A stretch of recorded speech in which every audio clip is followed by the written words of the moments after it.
बेलेश्वर संस्थानच्या महाशिवरात्र महोत्सवाची काल्याच्या कीर्तनाने सांगता करण्यात आली। सदर सांगता आज गुरुवार दिनांक 27 फेब्रुवारी रोजी दुपारी 4 वाजता ही सांगता करण्यात आली आहे।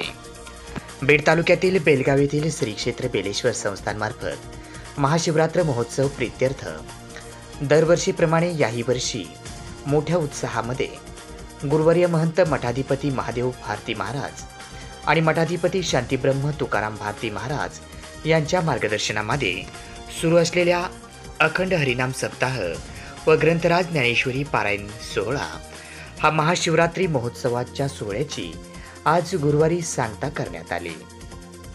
याच दरम्यान बंकटस्वामी संस्थान नेकनूरचे हरिभक्तपरायण लक्ष्मण महाराज मेंगडे यांच्या 16व्या अमृततुल्य दहीहंडीच्या कार्यक्रमाने अर्थात काल्याच्या कीर्तनाने याची सांगता करण्यात आली। भगवान श्रीकृष्णांनी अवतार घेतल्यापासून बालपणी केलेल्या विविध लीलांचे वर्णन, त्याचप्रमाणे अवतार संपेपर्यंत जीवन प्रवासावर प्रबोधन केले। विश्वाचे मूळ भगवान परमात्मा असून हे विश्वाचे माझे घर या न्यायाने माणसाला वागायला हवे। भगवंताचे नामस्मरण करायला हवं। परमात्मा सर्व जगाचा मालक असून उपाधी विरहित भगवान परमात्म्याच्या माध्यमातून विश्वाची निर्मिती झाली असा गोड संदेश त्यांच्या वाणीतून भाविक भक्तांना संदेश देत मंत्रमुग्ध केले। याच वेळी पंचक्रोशीतील भाविक भक्तांची हजारोंच्या संख्येने या ठिकाणी उपस्थिती होती। प्रतिवर्षाप्रमाणे याही वर्षी मोठ्या उत्साहामध्ये याची सांगता करण्यात आली। यावेळी अनेक भाविक भक्तांनी याचा लाभ घेतला।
अशा प्रकारे मोठ्या संख्येने भाविक भक्तांनी या ठिकाणी या उत्सवाचा लाभ घेतला।